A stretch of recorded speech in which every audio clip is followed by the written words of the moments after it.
Olá, benditos de meu Pai, sejam bem-vindos ao canal Pastor Adriano Costa. Estou aqui para ministrar mais uma palavra de Deus para o seu coração, para abençoar a sua manhã de quarta-feira. E eu creio que o Senhor falará conosco. Vamos dar continuidade àquele assunto muito importante. Na verdade, é uma série falando a respeito da lei da semeadura. Eu comecei essa semana agora falando sobre nossas palavras como sementes, nossos pensamentos, nossas ações, tudo isso são sementes. E hoje eu quero falar sobre mais um assunto importante, um assunto que pode despertar você, que pode ajudar você.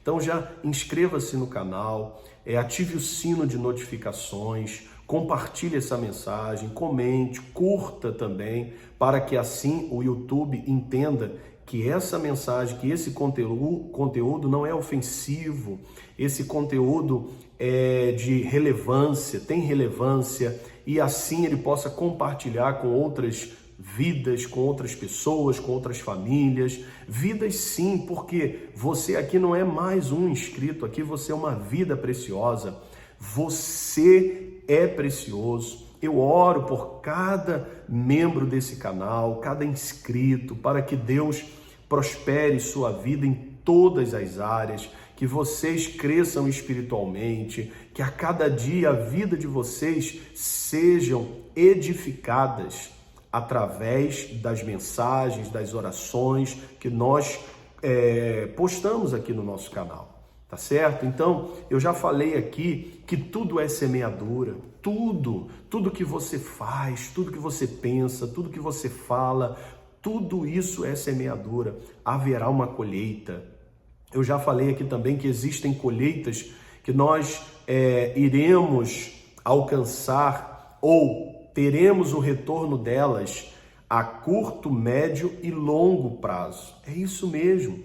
A curto, médio e longo prazo, nós vamos colher. Às vezes você esqueceu o que você plantou ontem, mas essa colheita de ontem vai chegar. Você esqueceu e esquece do que você plantou há uma semana, há 2 meses, há 3 anos. É verdade, nós esquecemos, somos falhos, somos limitados, porém a colheita chegará. Por isso é importante ser prudente, pedir a Deus sabedoria. Senhor, me dê sabedoria no falar. Meu Deus, me ajuda a dominar, a governar a minha mente. Eu falei aqui sobre os pensamentos.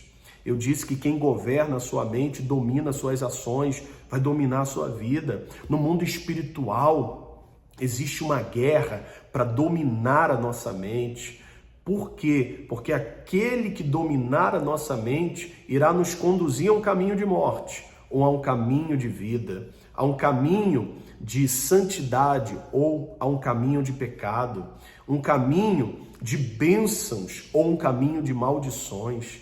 Por isso que Deus quer aconselhar você, orientar você. Deus quer que a sua mente seja transformada. O apóstolo Paulo falou que somos transformados pela renovação do nosso pensamento. É isso que está na palavra de Deus. Por quê? Porque o pensamento é o ensaio da ação. Se eu mudo a minha forma de pensar, eu mudo a minha forma de agir, a minha forma de falar. Então, há um campo de batalha chamado mente. A mente é um campo de batalha. E você precisa entender para quem você vai entregar. Quem vai governar a sua mente? Pensamentos bons, pensamentos que edificam, pensamentos que vão gerar resultados satisfatórios, resultados que irão honrar a Deus e elevar o seu nível, ou pensamentos que irão desqualificar, irão diminuir você, pensamentos que irão atrapalhar a sua vida. Cabe a você entender qual tipo de pensamento vai governar a sua mente. Então eu já falei sobre isso, estou apenas recapitulando. Eu falei sobre a quantidade. Quem planta muito vai colher muito. Quem planta pouco vai colher pouco. É isso mesmo. Não adianta querer muito resultado se você está trabalhando pouco, se você está investindo pouco. É o que o apóstolo Paulo nos ensinou lá na sua segunda carta aos Coríntios, capítulo 9. O texto base para essa série está lá em Gálatas, capítulo 6, versículo 7.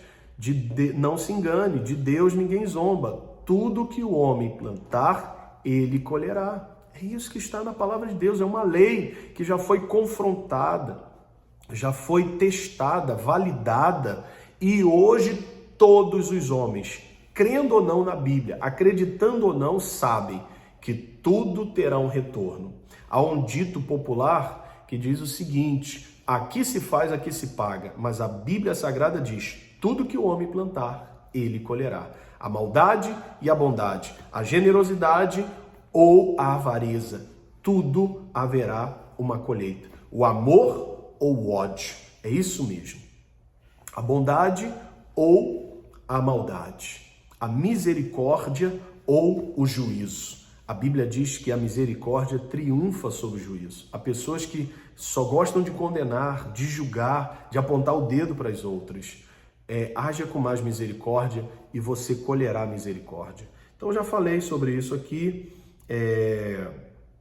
Também falei que não existem sementes neutras. Tudo tem consequência. Para as pessoas que estão à sua volta ou para você mesmo. Mas eu fiz sem pensar, eu fiz de brincadeira, eu fiz sem intenção, mas fez, então vai ter colheita. Por isso que você precisa ter muito cuidado com aquilo que faz, com aquilo que fala, com aquilo que pensa, tá certo?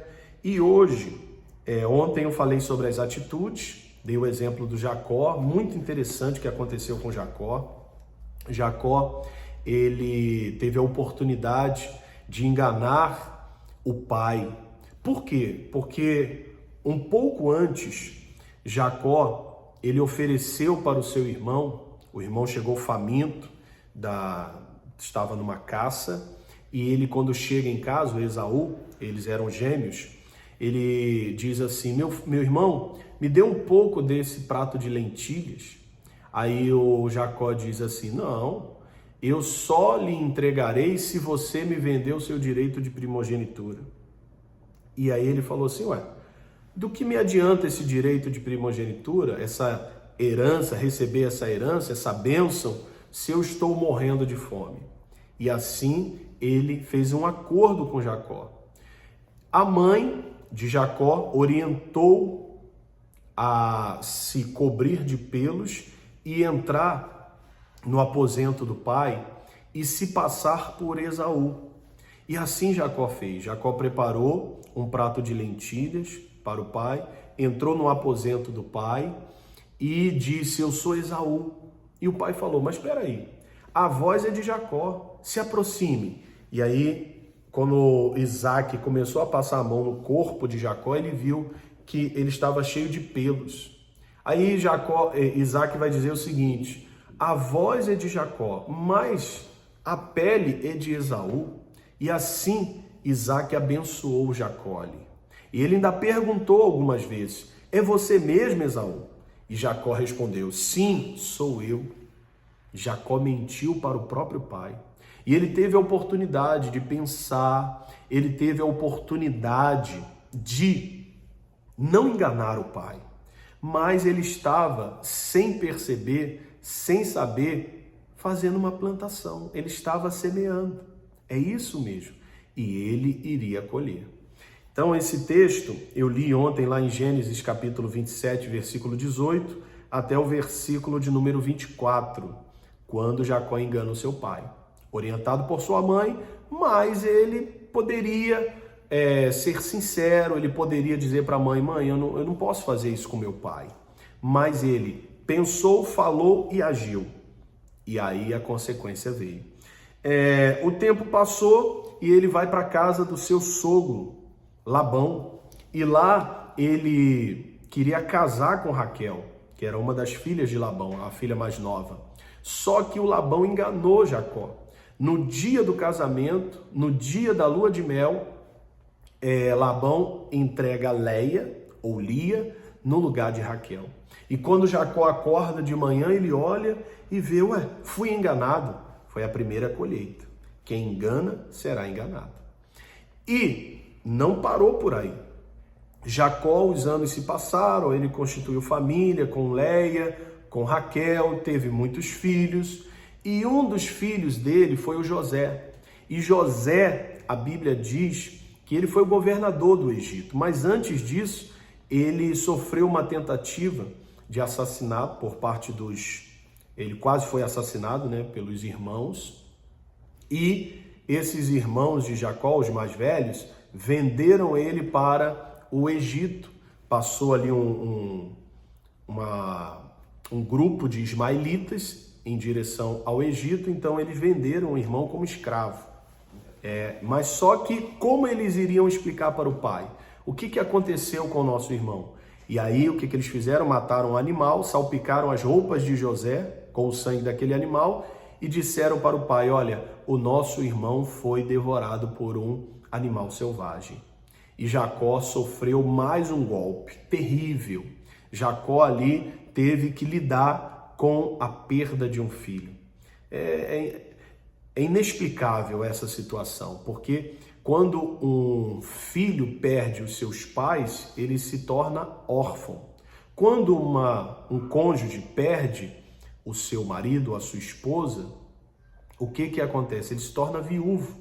E quando o pai perde um filho? Não há uma definição, não há uma palavra que defina essa dor terrível, porque a ordem natural é que os filhos enterrem os seus pais. E Jacó recebeu essa triste notícia da morte do seu filho, mas na verdade José não estava morto. Ele foi enganado pelos próprios filhos. Por quê? Porque chegou a hora de colher. Ele não enganou o pai? Lá atrás, em Gênesis capítulo 27, agora chegou a hora em Gênesis capítulo 37, do versículo 31 ao 33, ele ser enganado pelos próprios filhos. Chegou a hora da colheita. E eu falei sobre isso ontem. Também usei o exemplo bom, positivo de Zaqueu, que Zaqueu fez o que deveria ser feito. Zaqueu recebeu Jesus em sua casa, Jesus pregou ali para Zaqueu, não sabemos o que foi pregado, mas aquela palavra rasgou o coração de Zaqueu, ele se permitiu ser transformado por aquela palavra e ele vai dizer o seguinte: olha, resolvo dar metade dos meus bens aos pobres e aqueles que eu defraudei, eu vou fazer como Moisés estabeleceu, lá em Êxodo capítulo 22, versículo 1. Eu vou restituir 4 vezes mais. O máximo da restituição eram 5 vezes mais e ele restituiu 4 vezes mais, porque se o prejuízo fosse pequeno, seriam 4 vezes mais. Se o prejuízo fosse grande, seriam 5 vezes mais. Se fosse uma ovelha, teria que restituir 4 vezes mais. Se fosse um boi, teria que restituir 5 vezes mais. É isso mesmo. Então, o Zaqueu, ele agiu certo e colheu salvação. Jesus, depois que ouviu isso do Zaqueu, disse: hoje houve salvação nessa casa. E você pode ler isso lá em Lucas capítulo 19, do versículo 1 ao versículo 10. Eu falei sobre esses dois personagens ontem. Um plantou e colheu, teve uma colheita ruim, porque ele plantou o que não deveria ter plantado. E o outro fez uma plantação certa, agiu certo e colheu salvação. Colheu a aprovação de Deus e a bênção de Deus para sua casa. Às vezes é só uma atitude que Deus está esperando para que a salvação entre no seu lar, para que a salvação entre no seu casamento, nas suas finanças. Às vezes é uma atitude, é um conserto que você tem que fazer com Deus, é um pedido de perdão, é um acerto de contas com Deus e tudo mudará. E você vai começar a colher outros frutos a partir de então.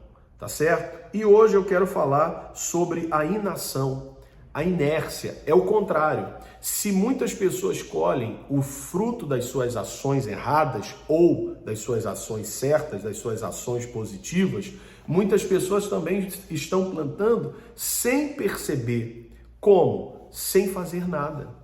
A preguiça, ela não estuda, ela não trabalha, ela não investe o seu tempo, ela não faz nada. Há pessoas que ficam o dia inteiro no arrasta para cima. Há pessoas que perdem horas e horas do seu dia apenas maratonando uma série. Há pessoas que elas não leem um livro para ampliarem a sua visão de mundo, para aumentarem o seu nível intelectual. Há pessoas que elas não estão fazendo nada, estão perdendo tempo, às vezes vendo novelas, às vezes em conversas que não edificam, conversas e assuntos que não têm futuro, amizades que não têm futuro. Você está desperdiçando o seu tempo. Não faça isso com você mesmo, porque a colheita vai chegar.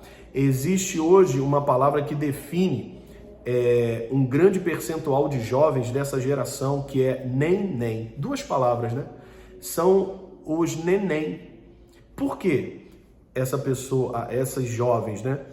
Eles têm uma faixa etária que eles não trabalham e não estudam e não fazem nada. E às vezes não ajudam em casa os pais.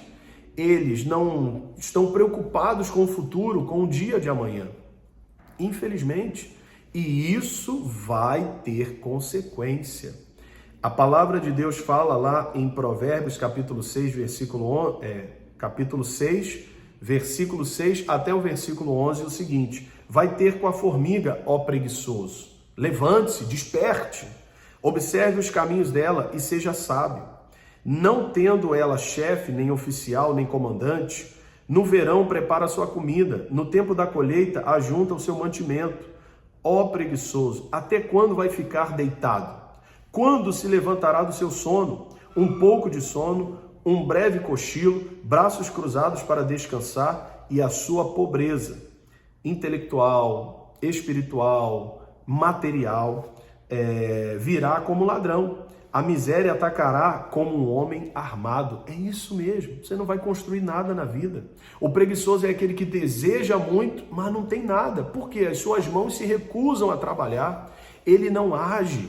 A inércia toma conta da vida dele. E alguns dizem, mas eu não estou fazendo nada de errado. Mas, por não estar fazendo nada produtivo, você está se prejudicando. Você não está avançando, você não vai crescer, você não vai construir nada. Eu lembro de uma vez que um pai, ele disse, o meu filho agora tomou juízo, agora ele começou a namorar e ele viu que ele já está com uma certa idade, ele não tem uma profissão, ele não está cursando uma faculdade, então agora ele precisou despertar, porque ele foi na casa da namorada e o pai da menina falou o seguinte, olha, a minha filha está fazendo faculdade, e você, o que está fazendo? Olha só, ou seja, chegou a hora de despertar. E ele estava colhendo o fruto da sua inação, da sua inércia, da sua preguiça. Ele não estudou quando deveria estudar e agora estava passando vergonha, passou vergonha na frente do futuro sogro. E muitas pessoas, infelizmente, se não despertarem, vão chegar a uma certa idade e aí tudo vai ficar mais difícil. O tempo passa. Quando você olha para ontem, já se passaram 10, 15, 20 anos. Passa assim, muito rápido. E o que nós estamos fazendo? O que nós estamos produzindo? Nós precisamos avançar.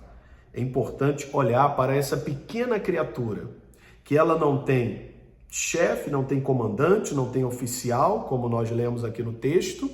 Ou seja, ela sabe o que tem que fazer e ela faz. Ela não fica esperando. Ela não é uma serva inútil, que só faz o que é mandado. Pelo contrário, ela é uma serva útil. Por quê? Porque ela não precisa esperar ser mandada. Ela vai e faz. E eu lembro de uma frase do Rabino Hillel, que foi um estudioso do judaísmo. Ele foi avô de Gamaliel, que era o mestre de Paulo. E ele viveu no 1º século antes de Cristo, no tempo de Herodes. Ele disse certa vez o seguinte: se não eu, quem? Se não agora, quando? Essa palavra, essa frase, ela mexeu comigo, ela me impactou muito. Quando eu li pela primeira vez, eu pensei, é verdade, eu vou levar esse ensinamento para toda a minha vida. Se não eu, quem vai fazer? Se não agora, quando? Amanhã pode ser tarde demais. Desperte. Vamos entender essa frase que tem tudo a ver com a palavra de Deus. que mostra a importância de não deixar para amanhã o que pode ser feito hoje, agora. Não fique mais parado, não fique apenas na frente da televisão assistindo novela, não seja ocioso. Vamos avançar, não, cuide da sua saúde, não diga que você não tem tempo. Cuide da sua família, tenha tempo de qualidade com a sua família, invista no seu crescimento intelectual, invista no seu crescimento espiritual. A propósito, você já fez seu devocional hoje? Você já orou hoje? Hoje, antes das 6 da manhã, eu estava ali na presença do Senhor, orando, falando com Deus, estudando. É isso mesmo, não podemos ficar parados não, precisamos agir. Temos que remir o tempo, ou seja, aproveitar o tempo. É isso que a palavra de Deus nos ensina. Mas algumas pessoas dizem, eu não faço nada. Então fez. Por quê? Porque não ter feito nada produtivo é fazer. É deixar de fazer algo que poderia trazer um bom resultado. Não fazer nada também é semeadura. Tudo que plantamos, colheremos. Eu vou ler uma carta de um homem que ele foi condenado à morte e antes de ser executado, ele pediu que entregassem essa carta para a mãe. E ele pediu à mãe que espalhasse essa carta pelo mundo. E eu vou ler essa carta, que são as últimas palavras de um condenado à morte, de um homem que foi executado lá nos Estados Unidos. A carta diz o seguinte: mãe, se houvesse mais justiça no mundo, seríamos os dois executados e não apenas eu. És tão culpada quanto eu sou pela vida que tenho levado. Lembras-te quando eu roubei e levei para casa a bicicleta de um menino? Tu ajudaste-me a escondê-la para que o meu pai não descobrisse. Lembras-te quando roubei o dinheiro da carteira do nosso vizinho? Tu foste comigo gastá-lo ao centro comercial que havia mais perto. Lembras-te quando discutiste com o meu pai e ele foi embora? Ele só queria corrigir-me por ter roubado o exame final do curso em que acabei por ser expulso. Mãe, eu era só uma criança. Pouco depois, tornei-me um adolescente problemático e agora sou um homem bastante mal formado. Mãe, eu era apenas uma criança que precisava de correção e não de aprovação. Mas mesmo assim, você não me repreendeu. Só peço que faças esta carta chegar a todos os pais do mundo, para que eles saibam que o que faz todos os homens se tornarem pessoas de bem ou criminosos é a educação.